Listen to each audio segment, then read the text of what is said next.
Hello, my amazing tribe. I'm excited to connect with you through this video. Hello, YouTube friends. Join us as we unravel the mysteries surrounding Battle of San Pietro Infine. The Battle of San Pietro Infine, commonly referred to as the Battle of San Pietro, was a major engagement from December 1943 in the Italian campaign of World War I involving Allied forces attacking from the south against heavily fortified positions of the German Winter Line in and around the town of San Pietro Infine, just south of Monte Cassino, about halfway between Naples and Rome. The eventual Allied victory in the battle was crucial in the ultimate drive to the north to liberate Rome. The battle is also remembered as the first in which the troops of the Royal Italian Army Regio Esercito fought as co-belligerents of the Allies following the armistice with Italy. The original town of San Pietro Infine was destroyed in the battle. The modern, rebuilt town of the same name is located a few hundred meters away. Moving ahead, let's uncover the hidden gems within North Africa and Sicily and discover their significance. The Allied invasion of Italy from the south followed the Allied successes in North Africa. Lieutenant General Bernard Montgomery's British 8th Army advanced from the east following the Second Battle of El Alamein and the British-American invasion of French North Africa by Lieutenant General Kenneth Anderson's British First Army in Operation Torch had led to the surrender of almost 250,000 Axis forces in North Africa in May 1943. The Germans retreated to the island of Sicily, and on the night of July 1943, an Allied armada of 2,590 vessels launched one of the largest combined operations of World War II, the Allied invasion of Sicily, Operation Husky. The invasion was launched by the American 7th Army under Lieutenant General George South Patton Jr. and the British 8th Army under Lieutenant General Sir Bernard Montgomery. Both armies were under the command of the 15th Army Group, commanded by General Sir Harold Alexander. Over the next 5 weeks, 500,000 Allied soldiers, sailors, and airmen fought German and Italian forces for control of the island. Although the Allied powers were victorious, the Axis managed to evacuate over 100,000 men and 10,000 vehicles from Sicily across the Straits of Messina during the first 17 days in August. The Allies then invaded the Italian mainland in early September 1943 at Salerno, Operation Avalanche, in Calabria Operation Baytown, and Taranto Operation Slapstick. On 8 September, before the main invasion at Salerno by American Lieutenant General Mark W. Clark's 5th Army, which contained significant British units, the surrender of Italy to the Allies was announced. Italian units ceased combat, and the Royal Italian Navy sailed to Allied ports to surrender. This changed the German defensive strategy greatly, and the Germans now regarded their former allies as enemies and moved to disarm Italian units and occupy important defensive positions. The invasion at Salerno was ultimately successful, although the Allies sustained heavy casualties and subsequently captured nearby Naples on 1 October. German forces then withdrew to the north, towards Rome, and dug in along a series of well-fortified lines. By late 1943, the fighting had reached the Winter Line, also known as the Gustav Line. Let's now turn our attention to Italy and examine its role within the larger context. The German Commander-in-Chief C. Albert Kesselring had marked out the Winter Line as 3 parallel defensive systems to the south of Rome.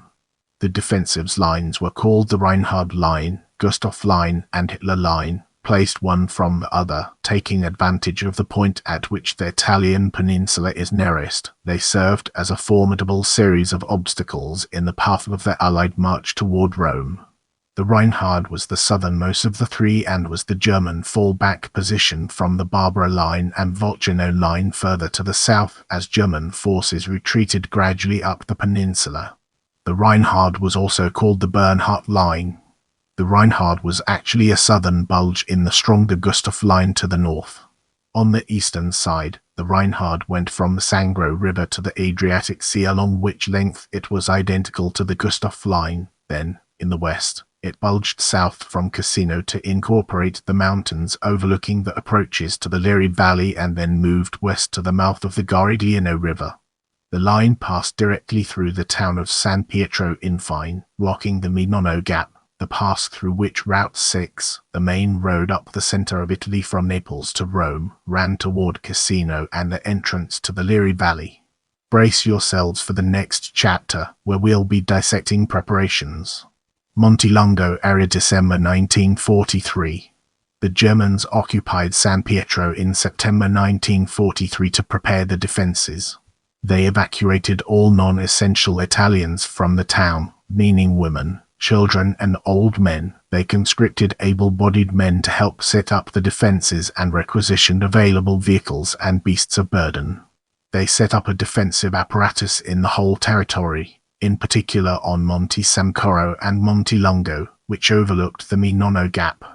These were strategically important positions because they allowed the control of the long stretch of Route 6, important for the advance of the Allies.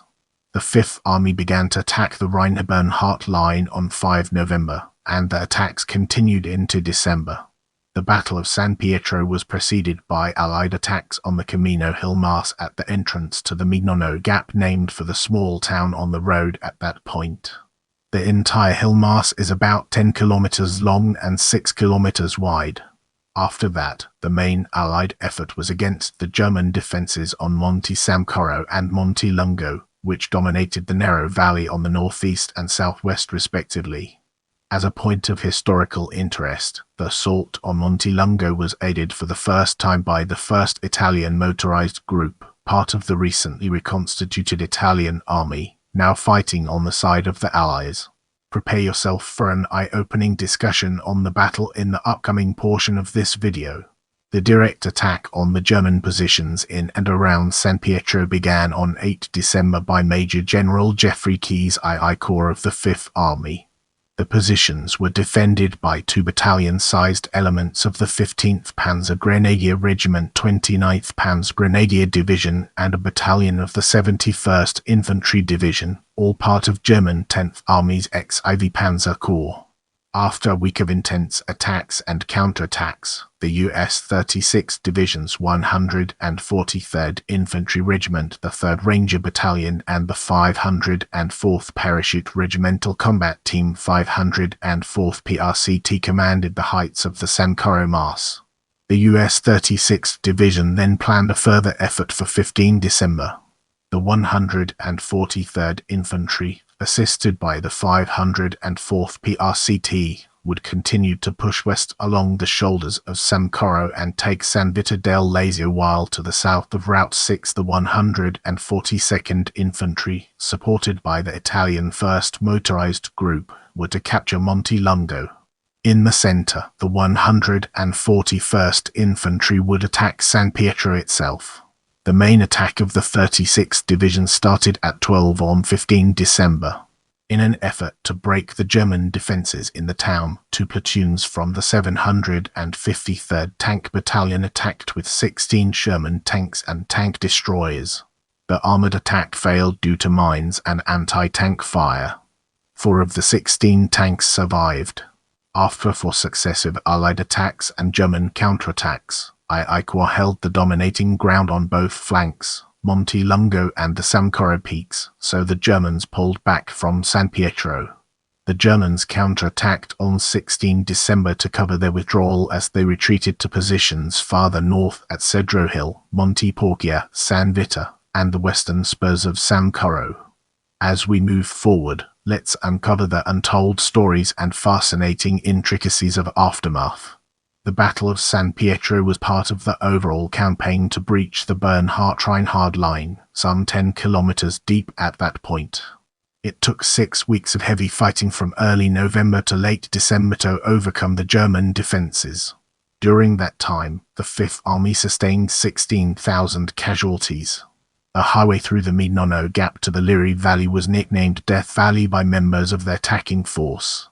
The battle destroyed the town of San Pietro Infine completely.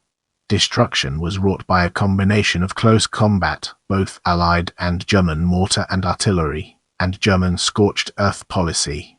Both the battle and the plight of the civilian population have inspired numerous accounts, most famous of which is the John Huston film The Battle of San Pietro. After the battle, American General Mark Wayne Clark, commander of the Fifth Army, sent Vincenzo d'Apino a congratulatory telegram. "I wish to congratulate the officers and soldiers of your command for the success of yesterday's attack on Monte Lungo at point 343. This action demonstrates the determination of the Italian soldiers to free their country from German domination, a determination that may well serve as an example to the oppressed peoples of Europe." On 11 January 1944, d'Apino left the command of the 1st Motorized Group to General Umberto Utili and entered service at the Army General Staff for Special Assignments, having been awarded the title of Officer of the Military Order of Savoy. By mid-January, 5th Army had reached the formidable Gustav Line defences and commenced the First Battle of Monte Cassino, which started on 17 January 1944. Share this video with your friends and spread the knowledge.